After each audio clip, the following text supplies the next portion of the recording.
கனவெங்கும் தித்தித்தாய். அத்தியாயம் 13.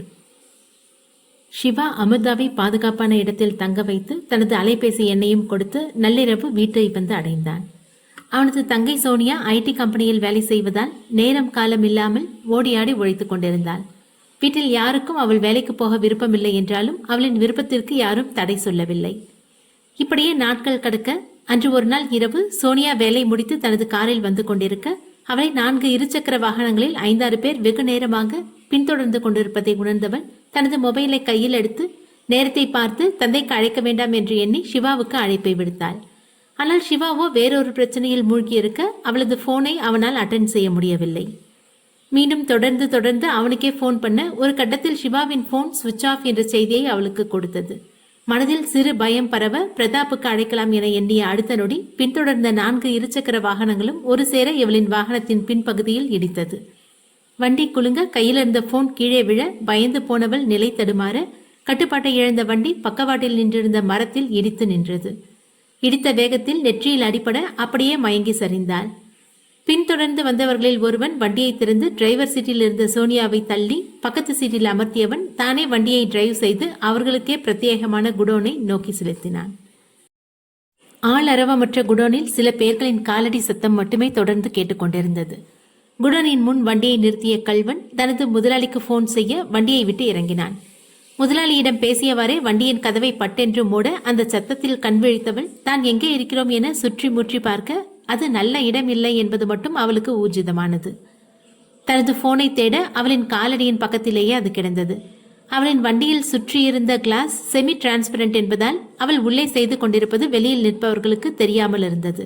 அதையே தனக்கு சாதகமாக எடுத்துக்கொண்டு அவள் போனின் கேமராவை ஆன் செய்ய அந்த இடத்தை தன்னால் முடிந்த அளவு தெளிவாக படம் பிடித்துக் கொண்டிருந்தாள். அவர்களும் இவள் மயக்கத்தில் தான் இருக்கிறாள் என்ற தைரியத்தில் வெளியே நின்று தங்களுக்குள் அளவலாவிக் கொண்டிருந்தனர். சோனியாவிற்கு ஒன்று மட்டும் புரிந்தது, இங்கிருந்து தான் தப்பிப்பது கஷ்டம் என்று. வண்டியை எடுத்து அனைவரையும் இடித்து சாகடித்து போகலாம் என்றால் வண்டியை ஓட்டி வந்தவன் கையோடு சாவியையும் எடுத்து சென்று விட்டான். இந்த இருட்டில் பாதை எங்கு இருக்கிறது என்று தெரியாமல் வண்டியிலிருந்து இறங்கி ஓடுவதும் நல்லதுக்கில்லை என்று தோன்ற வண்டியின் ஜன்னல் பகுதியை சிறிது திறக்க அவர்கள் பேசுவது அவளுக்கு தெளிவாக கேட்டது.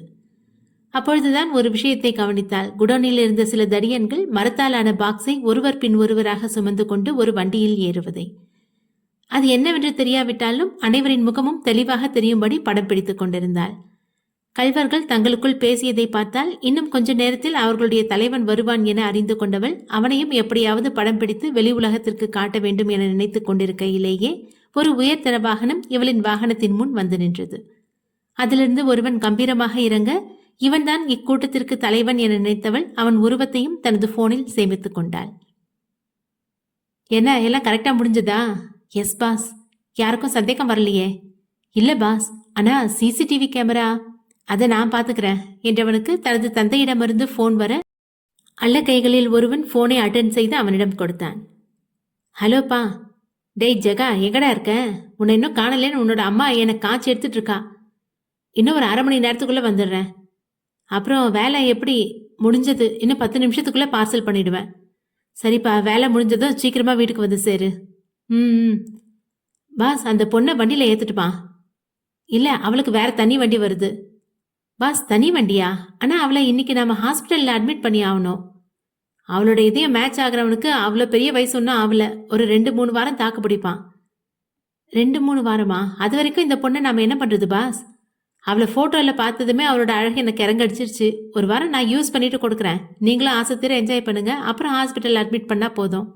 ஓகே பாஸ் என கண்கள் மின்ன கூற இதை கேட்டுக்கொண்டிருந்த சோனியா திடுக்கிட்டு தனக்கு எந்நிலையிலும் இப்படி ஒரு சூழ்நிலை வரக்கூடாது என திடமான மனநிலையில் தனக்கு எது நேர்ந்தாலும் இவர்களுக்கு தண்டனை தனது தமையன் கொடுப்பான் என்ற நம்பிக்கையில் அவ்வளவு நேரமும் தான் பதிவு செய்த வீடியோவை சிவாவிற்கும் தனது உயிரான பிரதாப்பிற்கும் அனுப்பிய தடயத்தையும் அழித்து தன் பிறந்த நாளுக்காக தனது தந்தை ஆசையாக அணிவித்த கைச்செயினில் இருந்த சிறு சிறு வைரங்களை உடைத்து எடுத்தவள் சிறிதும் தாமதிக்காமல் தனது வாய்க்குள் போட்டு விழுங்க சுவாச நாளமும் குரல் வளையும் கிழிய துடித்துடித்து மரணித்தாள். ஜெகன் போட்டோவிலேயே தன்னை மயக்கியவளை நிஜத்தில் தனது அருகில் பார்க்க போகும் குதூகலத்துடன் சோனியாவின் வாகனத்தை நெருங்க, பாஸ், நான் வண்டியை கொண்டு வந்து உங்க கெஸ்ட் ஹவுஸ்ல விட்டுடுறேன். ஓகே, அப்புறம் நல்லா தெளிவா விசாரிச்சிங்க தானே? இவளுக்கு யாரும் இல்லையே?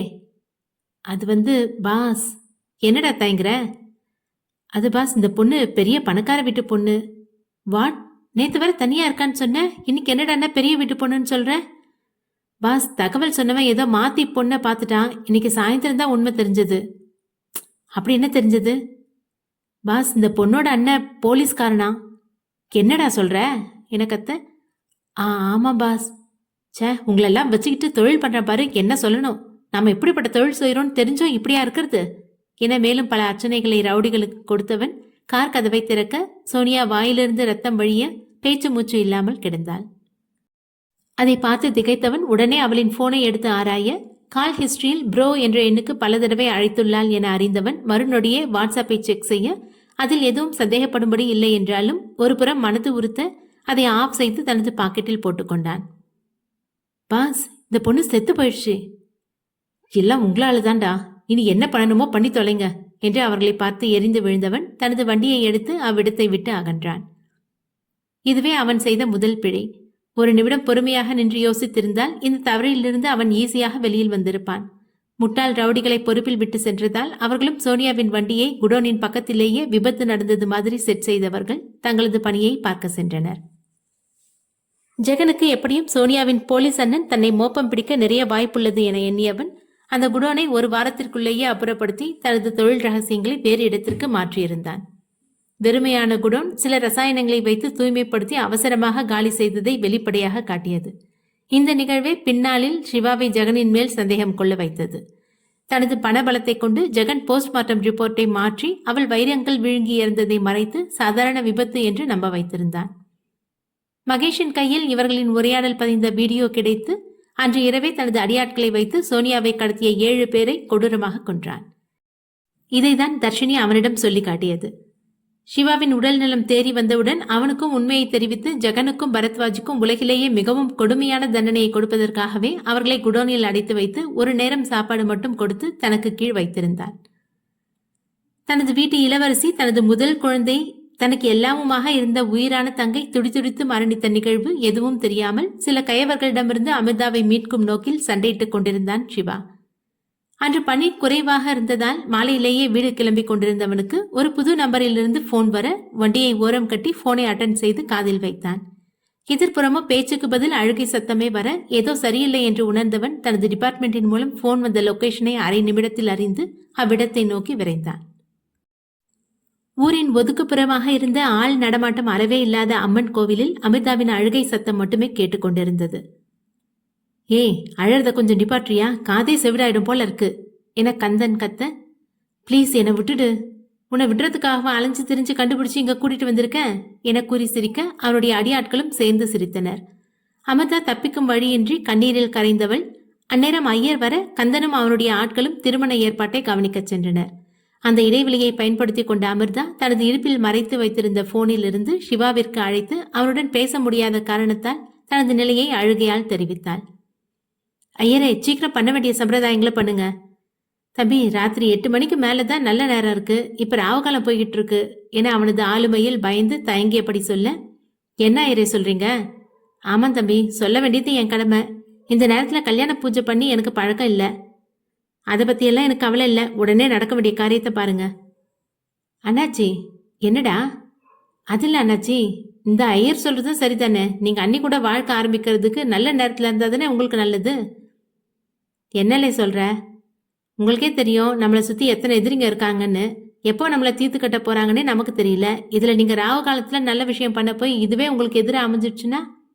டேய் போதும்டா ஐயரே, நல்ல நேரத்திலே பண்ணிடுவோம். சரி தம்பி என்றவர் பொறுமையாக வேலையை பார்க்க அப்பொழுதுதான் அமிர்தாவிற்கு மூச்சை சீரானது. இப்பொழுது மணி 6 தாண்டிவிட்டது. எப்படியும் தன்னை காக்க 8 மணிக்கு முன்னர் சிவா வந்து விடுவான் என்ற முழு நம்பிக்கையில் கொஞ்சம் ஆசுவாசமாக அமர்ந்திருந்தாள். சிவா தனக்கு கிடைத்த லொகேஷனை ஆராய்ந்தபடி வந்து கொண்டிருக்க நேரமும் இரவு 8 தாண்டி கொண்டிருந்தது.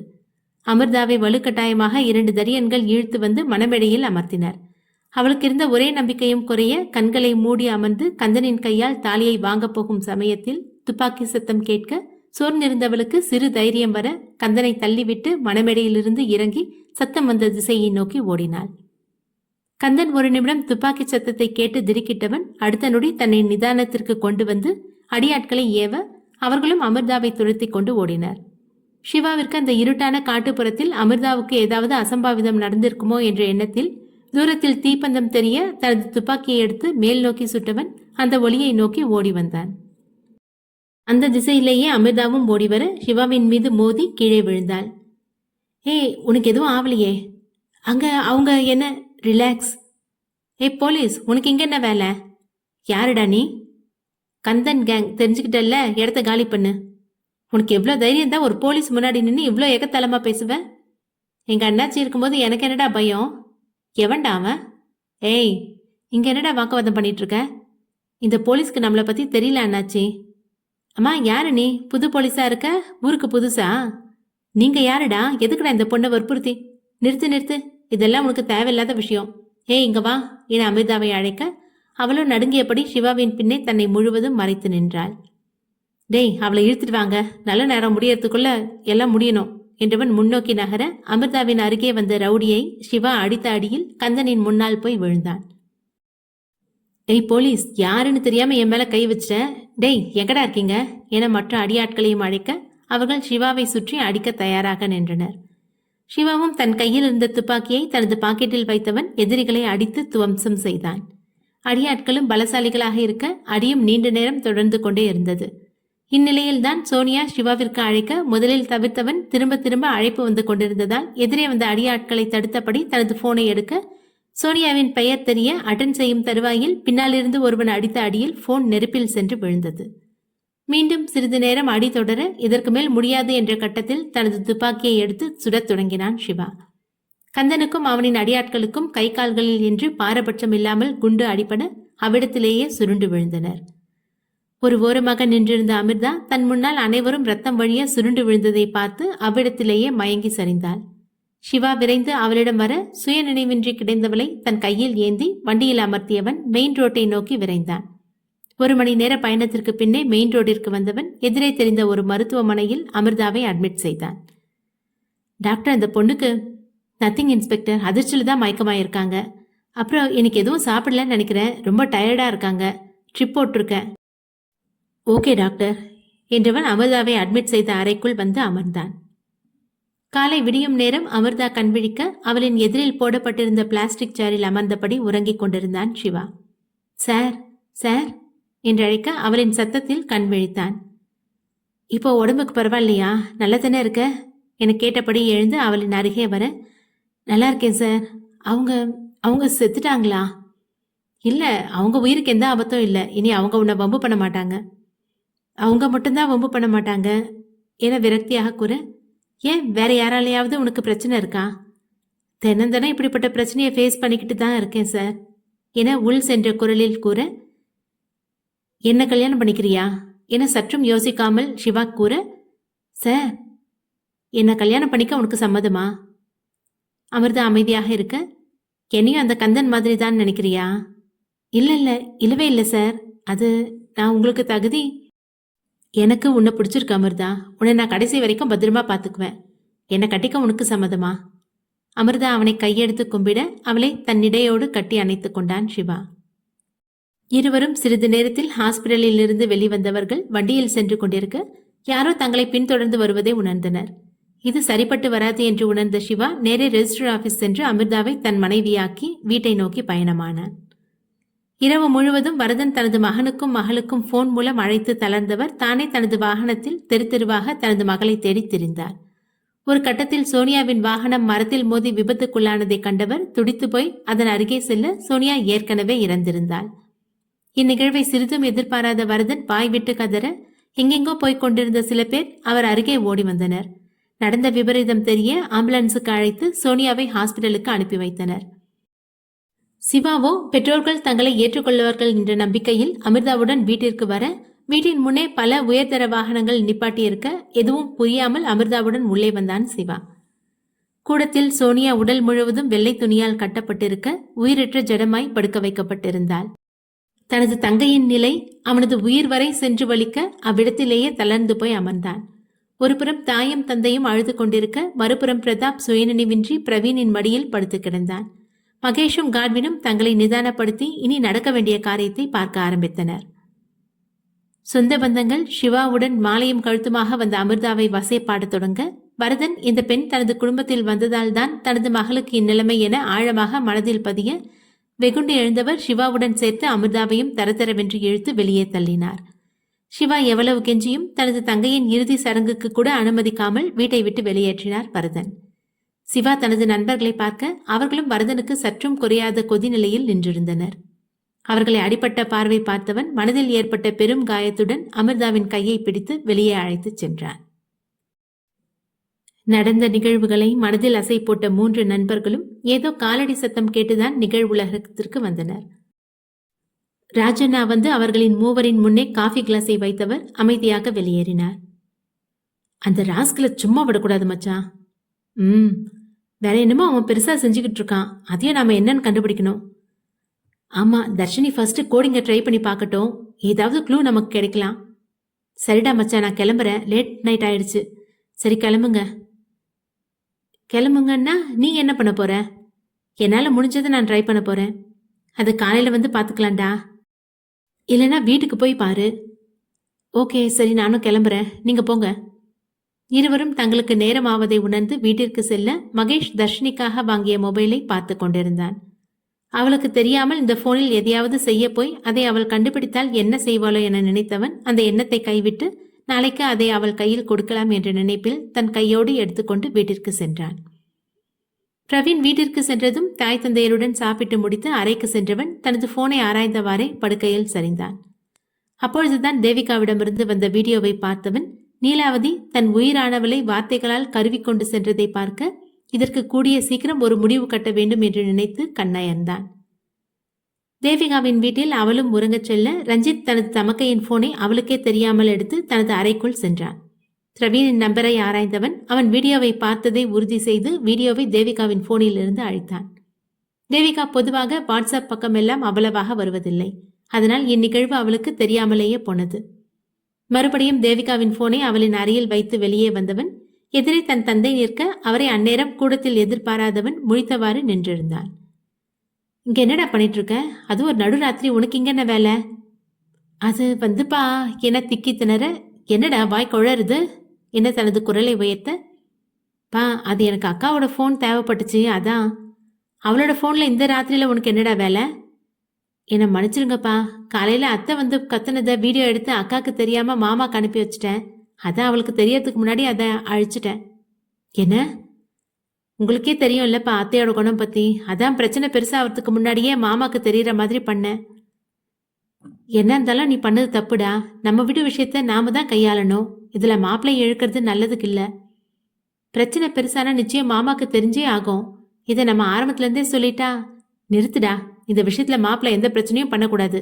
நீயே நாளைக்கு விடிஞ்சதும் அவரை நேரடியாக போய் பார்த்து பக்குவமாக பேசி அவரை இதில் தலையிடாத மாதிரி சொல்லிட்டு வரணும் என்றவர் தான் எடுக்க வந்த தண்ணி சொம்பை கையில் ஏந்தி அறைக்குள் சென்றார். ரஞ்சித் தனது தந்தை கூறியதை சட்டை செய்யாமல் பிரவீனின் மேலிருந்த நம்பிக்கையில் நிம்மதியாக படுக்கையில் சரிந்து உறங்கினான். காலை நேரம் விடியலிலேயே கண் விழித்த அன்னலட்சுமி தர்ஷினியின் அருகில் வெளிச்சம் தெரிவதை பார்த்தவர் அறை கதவை திறக்க அவளோ தனது வேலையில் மூழ்கியிருந்தாள். நேரம் 4 கடந்தும் மகள் இவ்வளவு நேரம் வரை உறங்காமல் வேலை செய்து கொண்டிருப்பதை பார்த்தவர் ஏதோ முக்கியமான வேலை பார்த்து கொண்டிருக்கிறாள் என நினைத்து சத்தமில்லாமல் கதவை சாத்தி வெளியே வந்தார். 5 மணி அளவில் தனது வேலையை முடித்த தர்ஷினி மகேஷின் லேப்டாப்பை மேஜையில் வைத்து உறங்க ஆரம்பித்தாள்.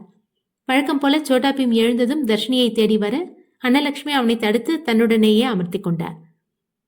என்னம்மா இன்னும் தர்ஷினி இந்த பக்கம் காணோம் என்றவாறே சுந்தரம் அன்னலட்சுமி கொடுத்த காஃபியை குடித்தவாறு கூடத்தில் வந்து அமர்ந்தார். புள்ள விடியறது வரைக்கும் வேலை பார்த்துட்டு இருந்தாங்க. கொஞ்சம் முன்னாடி தான் தூங்க ஆரம்பிச்சா. எதுக்கு இப்படி தூக்கத்தை கெடுத்துக்கிட்டு வேலை பார்க்குறா? ஏதாவது முக்கியமான வேலையா இருக்குங்க. பாட்டி, நான் வீட்டுக்கு போறேன். தர்ஷினி எழுந்த உடனே என்னை கூப்பிடுங்க. சரிடா கண்ணா. சோட்டா பீம் அவனது வீட்டை நோக்கி ஓட சுந்தரம் அவனை கண்காணிக்க வெளியே வந்தவர் அவன் வீட்டிற்குள் போனதும் உள்ளே வந்து தனது வேலைக்கு செல்ல தயாரானார். சிறிது நேரத்திலேயே தனது சமையலை முடித்த அன்னலட்சுமி டைனிங் டேபிளில் எல்லாம் எடுத்து வைக்க உணவை உண்டு முடித்த சுந்தரம் தனது வேலைக்கு கிளம்பி சென்றார்.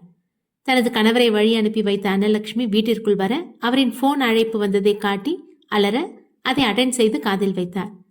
ஹலோ ஹலோ மாப்பிள்ள, நீங்களா? எப்படி இருக்கீங்க? நான் நல்லா இருக்கேன் ஆண்டி, நீங்கள் எப்படி இருக்கீங்க? நல்லா இருக்கேன்ப்பா. ஆண்டி, எனக்கு தர்ஷினி கிட்ட கொஞ்சம் பேசணும். அது வந்துப்பா, தர்ஷினி இப்பதான் தூங்கவே போனா. என்ன? ஆமாப்பா, ராத்திரி ஃபுல்லா ஏதோ வேலையா செஞ்சுக்கிட்டு இருந்தா, விடிஞ்சதுதான் தூங்க ஆரம்பிச்சா. அதான் அவளை எழுப்ப சங்கடமா இருக்கு. ஓகே ஆண்டி, அவ எழுந்ததை எனக்கு ஃபோன் பண்ண சொல்லுங்க என்றவன் போனை அணைக்க அன்னலட்சுமி மதியத்திற்கான சமையலை பார்க்க சென்றார். மகேஷிற்கு மனம் குறுகுறுக்க அவளுக்கென வாங்கிய போனை எடுத்துக்கொண்டு அறையை விட்டு வெளியேறினான். என்னப்பா, ஏதோ யோசனையா இருக்க? வனிதா கேட்க, தர்ஷினியை போய் பார்க்கணுமா? அப்ப சேர்ந்தே போய் பார்த்துட்டு வந்துடலாம் என்றார் கிருஷ்ணன். ஆமாங்க, சிவாவோட பையனை அன்னைக்கு பார்த்தது, அவனையும் ஒரு எட்டு போய் பார்த்துட்டு வந்துடலாம். பா, நீங்க இப்ப ஃப்ரீயா? நீங்க 2 பேரும் எப்பதான் ஃப்ரீயா இருந்திருக்கீங்க? கொஞ்சம் வேலையை ஒதுக்கி வச்சுட்டு 2 பேரும் கிளம்புற வழியை பாருங்க. நான் 10 நிமிஷத்துல ரெடி ஆகி வரேன் என்ற வனிதா நகர, யாரடி பரிமாறுறது? வேலைக்காரிய வர சொல்றேன். மா உட்காருங்க, நீங்களும் என்ன சாப்பிடல தானே? எனக்கு இப்போ சாப்பிடணும் போல இல்லப்பா, இரு ரெடி ஆயிட்டு வந்துடுறேன். அந்த பேச்சே வேணாம், ஒழுங்கா உட்காந்து சாப்பிடு, அப்பதான் உன்னையும் சேர்த்து கூட்டிட்டு போவோம் கிருஷ்ணன் சொல்ல, ரொம்ப தான் பண்றீங்க என்றவர் மகனுக்கும் கணவனுக்கும் நடுவே அமர பணிப்பெண் வந்து பரிமாற மூவரும் ஒருங்கே சாப்பிட்டு எழுந்தனர். என்னங்க, ஃபர்ஸ்ட் நாம ஏதாவது ஷாப்பிங் மால் போலாம். அங்கேதுக்கு இப்போ? ஊர் சுத்துறதுக்கு எல்லாம் எனக்கு டைம் இல்லை. சம்மந்தி வீட்டுக்கு போறோம்ல, மருமகளுக்கு எதுவும் வாங்க வேணாமா? அதெல்லாம் எதுவும் தேவையில்லை மகேஷ் சொல்ல, என்னடா எப்படி சொல்ற? எனக்கும் டைம் இல்லை, சீக்கிரமா ஆஃபீஸுக்கு போய் நிறைய வேலை முடிக்க வேண்டியது இருக்கு. வனிதா தன் கணவனும் மகனும் ஒரே மனநிலையில் இருப்பதை உணர்ந்து தன்னை கொஞ்சமும் புரிந்து கொள்ளவே இல்லையே என்று நினைத்து மூஞ்சியை தூக்கி வைத்துக் கொண்டு கிளம்ப தயாரானார். சிறிது நேரத்தில் கிருஷ்ணனும் வனிதாவும் தயாராகி வர மகேஷ் காரை எடுக்க மூவருமாக வீட்டை விட்டு வெளியேறினர். 5-10 நிமிடத்தில் ஒரு பெரிய மாலின் முன்னே வண்டியை நிறுத்திய மகேஷ் தனது தாயை பார்க்க அவரோ கார் நின்றதை கூட அறியாமல் கோபமுகமாக அமர்ந்திருந்தார். இங்க எதுக்குடா வண்டியை நிறுத்தின? அம்மா முகத்தை பாருங்கப்பா. கிருஷ்ணன் திரும்பி பக்கத்தில் இருந்த தனது மனையாளை பார்க்க அவரோ தனது முகத்தை உம்மென்று வைத்து ஏதோ சிந்தனையில் ஆழ்ந்திருந்தார். மா, அம்மா. என்னடா? இறங்குங்க. அதுக்குள்ளே வந்துருச்சா என்றவர் கதவை திறந்து வெளியே இறங்க அது அந்த மாலின் கார் பார்க்கிங் ஏரியாவாக இருந்தது. மாலை பார்த்தவுடன் தான் சோர்ந்திருந்த முகம் புன்னகை பூக்க தனது மகனை திரும்பி பார்த்தவர் அவனது கண்ணசைவில் மாலின் உள்ளே சென்றார். மகேஷ் தனது தாயின் சிறுபிள்ளை தனத்தை நினைத்து புன்னகை பூத்தவன் அவரின் பின்னே வர கிருஷ்ணனும் அவர்களின் கூடவே சென்றார். மாலின் 3வது தளத்தில் துணிக்கடை இருக்கு. தனது மருமகளுக்காக பார்த்து பார்த்து ஒரு பட்டுப்புடவையை எடுத்தார் வனிதா. மகேஷும் கிருஷ்ணனும் எதிலும் நாட்டமில்லாமல் ஒரு ஓரமாக அமர்ந்திருந்தனர். சிறிது நேரத்திலேயே பயணத்தை தொடர்ந்தவர்கள் சோட்டா பீமுக்கு தேவையான சில தின்பண்டங்களையும் விளையாட்டுப் பொருட்களையும் வாங்கிக் கொண்டு சிவாவின் வீட்டின் முன்னே வந்து நின்றனர். தாமரை கார் ஹாரன் சத்தம் கேட்டு வெளியே வர கிருஷ்ணன் குடும்பம் வந்து இறங்கியது. வாங்கண்ணா, வாங்க நீ. வாப்பா மகி. நல்லா இருக்கியாப்பா? நல்லா இருக்கோம். நீங்களா எப்படி இருக்கீங்க? எல்லாம் நல்லா இருக்கோம். அண்ணி, சிவாவும் குழந்தையும் நல்லா இருக்காங்க தானே? நல்லா இருக்காங்க. வாங்க உட்காருங்க. இவர்களின் அரவம் கேட்டு சமையல் கட்டில் இருந்த அமிர்தா கூடத்திற்கு வர சிவாவும் தனது மகனுடன் அவர்களின் அருகே வந்தான். சோட்டா பீம் வழக்கம் போல் மகேஷை கோப பார்வையில் பார்க்க அவனும் அதை ஒரு புன்சிரிப்புடன் கடந்தான். என்னடா டவுசர் பையன் மாதிரி இருந்துகிட்டு என்னோட பையனை முறைக்கிற என வம்பு இழுக்க, மகி மாமா ரொம்ப பேட் மாமா. குட்டி என சிவா அதட்ட, நீ எதுக்குடா கத்துற? சின்ன குழந்தை தானே, உன்ன மாதிரியே எப்படி முறுக்கிட்டு வரான் பாரு என்றார் வனிதா. என்ன இருந்தாலும் இவனுக்கு வாய் கொஞ்சம் ஜாஸ்தி தான் அமிர்தா சொல்ல சிரித்த வனிதா, இதாம்மா இதுல பழங்க இருக்கு, சாப்பிடு என்றவரை பையை அவளிடம் நீட்ட தாமரை வந்து வாங்கி கொண்டார். அண்ணி, அவளுக்கு வெயிட் தூக்கக்கூடாது, அதான். புரியுதண்ணி. அம்மா, அண்ணன் வீட்டில் இல்லையா? இல்லை அண்ணி, அவர் காலையிலே வேலைக்கு போயிட்டாரு. நீங்கள் வரது தெரிஞ்சிருந்தா பார்த்துட்டே போயிருப்பாரு. பரவாயில்ல அண்ணி, நாங்கள் தர்ஷினியை பார்த்துட்டு வரோம். நானும் வரேன் என்று குதித்து வீட்டின் முன்னே சோட்டா பீம் ஓட மகேஷ் அவனை அள்ளி தூக்கி கொண்டான். விடுங்க என அவன் திமிர, விட முடியாதுடா. உனக்கு அப்படி என்னடா என் மேலே கோபம்? நீங்கள் என் தர்ஷியை அழ வைப்பீங்க, அதனால எனக்கு உங்களை பிடிக்காது. வாட்? நான் அவளை அழ வைக்கிறேனா? ஆமாம் அப்படின்னு உன்னோட தர்ஷி சொன்னாலா? அப்போ எதை வச்சுடா என்ன கால்குலேட் பண்ணுற? அது என்ன சொல்வது என்று தெரியாமல் திணற, புள்ள பாவண்டா, விடண்டா அவனை வனிதா சொல்ல மாறி மாறி பேசியவாறு தர்ஷினியின் வீட்டு வாசல் அருகே வந்து நின்றனர். கிருஷ்ணன் காலிங் பெல்லை அடிக்க அன்னலட்சுமி வந்து கதவை திறந்தவர் வந்தவர்களை பார்த்து அகம் மகிழ்ந்து வரவேற்றார். சோட்டா பீம் அன்னலட்சுமியின் காலை கட்டி அணைக்க அவனை தூக்கி தன் இடுப்பில் அமர்த்தி கொண்டார். வாங்க சம்மந்தி, உட்காருங்க. எப்படிம்மா இருக்க? நல்லா இருக்கேண்ணா, நீங்கள் எப்படி இருக்கீங்க? எல்லாம் நல்லா இருக்கோம்மா. அண்ணன் வீட்டில் இல்லையா சமந்தி? வனிதா கேட்க, அது இல்லைங்க, நீங்கள் வர்றது தெரியாது, அதனால கொஞ்ச நேரம் இருங்க, நான் அவரை ஃபோன் பண்ணி இப்போவே வர சொல்கிறேன். இல்லை இல்லை வேணாம்மா, நீங்கள் உட்காரு, நாங்கள் சும்மா தர்ஷினியை பார்த்துட்டு போகலான்னு வந்தோம். அம்மா தர்ஷினி எங்க? தனது மகள் இன்னும் உறங்கி எழும்பாமல் இருக்க அதை சம்மந்தி வீட்டின் முன்னே எப்படி சொல்வது என்று தெரியாமல் விழித்து கொண்டு நின்றிருந்தார் அனலட்சுமி. அவரின் அவஸ்தையை புரிந்த மகேஷ் இருக்கையிலிருந்து எழுந்தவன் தர்ஷினியின் அறையை நோக்கி செல்ல, நீ எங்கடா போற? தர்ஷினியோட ரூமுக்கு நானே அவளை அழைச்சிட்டு வரேன். ஆண்டி நீங்க உட்காருங்க. அன்னலட்சுமி கண்களாலேயே தனது மருமகனுக்கு நன்றியை தெரிவித்தவர் அவர்கள் எதிரில் அமர்ந்து சில பல விஷயங்களை பேச ஆரம்பித்தார். மகேஷ் தர்ஷினியின் அறை கதவை தட்ட அதுவோ தானாக திறந்து கொண்டது. தலையை மட்டும் நீட்டி எட்டி பார்த்தவனுக்கு கட்டிலில் ஒரு கழித்து படுத்து கிடந்த தர்ஷினி தெரிய கதவை திறந்து உள்ளே சென்றான். மேஜை மேலே தனது லேப்டாப் இருப்பதை பார்த்தவன் அதை ஓபன் செய்ய இரவு முழுவதும் தர்ஷினி பல வேலைகளை அதில் செய்து கொண்டிருந்ததால் லேப்டாப் ஹேங் ஆகி ஓபனாக சிறிது நேரம் எடுத்துக்கொண்டது. தனது பக்கத்திலேயே ஆளரவம் கேட்பதை உணர்ந்த தர்ஷினி கண்விழித்து பார்க்க மகேஷ் லேப்டாப்பில் எதுவோ செய்து கொண்டிருப்பது தெரிய அடித்து பிடித்து எழுந்து அமர்ந்தாள். ஏய் ரிலாக்ஸ், நான் தான். நீ இங்க என்ன பண்ற? உன்னை பார்க்க தான் வந்தேன். அம்மா நீ என்ன இவ்வளோ நேரமா தூங்கிட்டு இருக்க? ஃபர்ஸ்ட் ரூமை விட்டு வெளியே போ. ஏய் கத்தாதடி, வெளியே என்னோட பேரண்ட்ஸ் இருக்காங்க. அவங்களா? அவங்க எதுக்கு இப்போ வந்தாங்க? உன்னை பார்க்கறதுக்கு தான். எந்திரி, சீக்கிரம் போய் ரெடி ஆகு என்றவன் கட்டிலில் அமர, இப்போ எதுக்கு நீ இங்கே உட்கார்ற? வெளியே போ. நான் இங்கே இருக்கிற வரைக்கும் தான் என்னோட அம்மா வெளியே இருப்பாங்க. நான் வெளியே போயிட்டா அவங்களோட மருமகளை பார்க்க உன்னோட ரூமுக்கு வருவாங்க. இப்போ நீ இருக்கிற கோலத்தில் அவங்க உன்னை பார்த்தா நல்லாவாடி இருக்கும். தர்ஷினிக்கும் அவன் சொல்வது சரி எனப்பட கபோர்டில் இருந்து தனக்கு தேவையான உடையை எடுத்தவள் குளியல் அறையை நோக்கி விரைந்தாள். 10 நிமிடத்தில் துரிதமாக தயாராகிய தர்ஷினி குளியல் அறையிலிருந்து வெளியே வரவும் ஒரு பீப் சவுண்டுடன் மகேஷின் லேப்டாப் ஓபன் ஆகவும் சரியாக இருந்தது. அடுத்த எபிசோட் நாளை தொடரும். நன்றி.